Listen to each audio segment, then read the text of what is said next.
Good day. My topic for today is it's all about Piaget's stage of cognitive development. At the end of the lesson, the learners are expected to define what are the stages of Piaget's cognitive development, identify the cognitive development of the children, enumerate the 4 stages of Piaget's theory. Analysis. How does Piaget's theory influence practice today? What is cognitive development? So, Jean Piaget, 1896-1980, observed his children under process of making sense of the world around them. He proposed the 4 stages of cognitive development, believed that children are like little scientists. So his theory is also rooted in the belief that children need to be ready, that children at certain stage cannot be taught the concept of higher stages. Belief that children need to explore, to experiment. Moreover, that children should be able to make mistakes and learn from them. He interested to study of cognitive and child psychology. Next is theory influence practice today. Piaget's theory marked an important change of direction from the behaviorist viewpoint, which did not acknowledge the cognitive process that children go through, but rather view them like empty vessels to be filled. What is cognitive development? Cognitive development was a progressive reorganization of mental processes as a result of biological maturation and environmental experience. So there are 4 stages of cognitive development. So, number 1, the sensory motor, birth 2 years old. Number 2, pre-operational, 7 years old. Number 3, concrete operational, 11 years old. Formal operational, adolescence, adulthood. The next one is, so, sensory motor stage. During this stage, infants and toddlers acquire knowledge through sensory experiences and manipulating objects. So, they focus on what they say, what they are doing, and physical interaction with their intermediate environment. So, permanence. Object permanence is a child's understanding that objects continue to exist even though they cannot be seen or heard. Like, for example, this picture. Primary circular reaction, 1 to 4 months. This substage involves coordinating sensation and new schemas. For example, this photo. And the next one is secondary circular reaction, 4 to 8 months.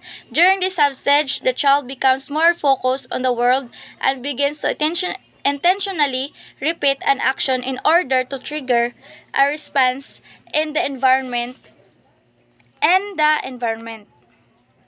like this picture. If you can see, no, they're playing. And the other one is coordination of reactions. Children begin exploring the environment around them and will often imitate the observed behavior of others. Like this.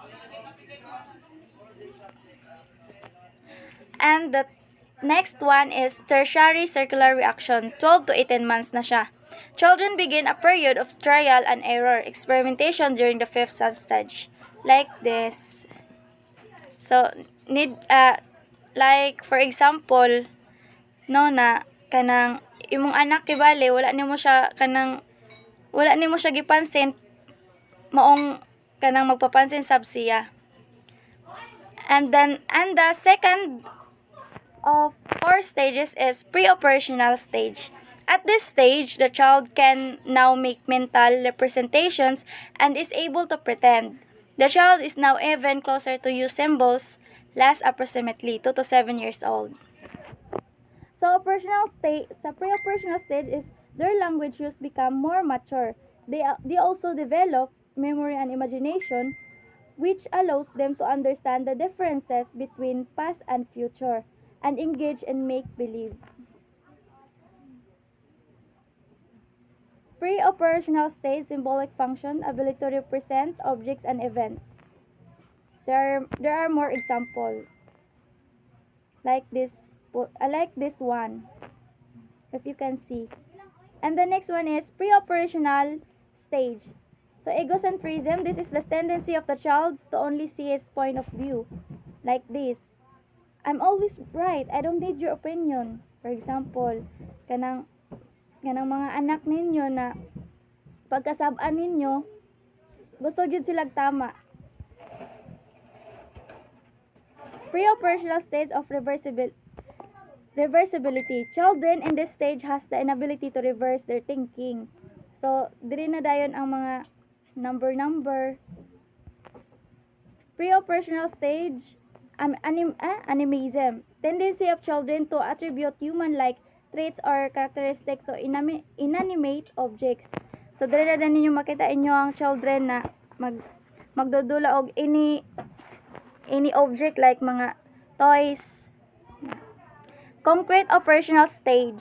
Ability of child to think logically but only in terms of concrete objects. So, dira na ang 8 to 11 na edad sa inyong anak.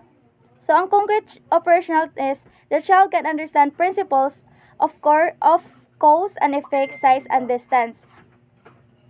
So, concrete operational stage is entering ability of child to perceive the different future of objects and situations. And the next one is concrete operational stage, conservation, ability to know what certain properties do not change even if there is a change in appearance. The next one is concrete operational stage, seriation, ability to order or arrange things in series based on one dimension such as weight, volume, or size. Dili na dayon matudlan inyong anak na sa mga symbols, about sa mga problems. Formal operation stage, the last stages of 4 stages cognitive. So, dira na edad nga 12 to 15 years old. Thinking becomes more logical. They can now solve abstract problems and can hypothesize. So, inyong mga anak, no, pag maabot na 12 to 15 years old, dira na ninyo makita na kanang makakuha na sila, makasolve na sila og mga problem nga gihatag sa ila. So, sa formal operational stage, there are hypothetical reasoning, analogical reasoning. So, ang hypothetical reasoning is ability to come up with different hypotheses about a problem and gather and with data in order to make a final decision or judgment.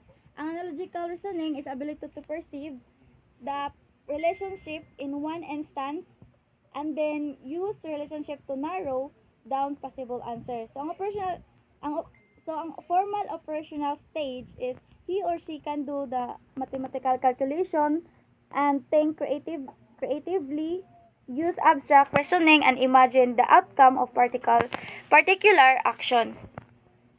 Like, for example, this picture.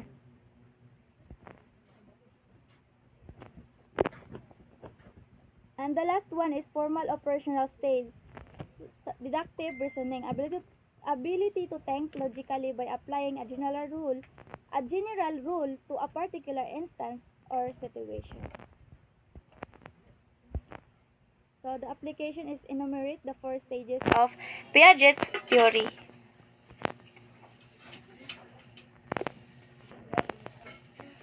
Thank you for listening.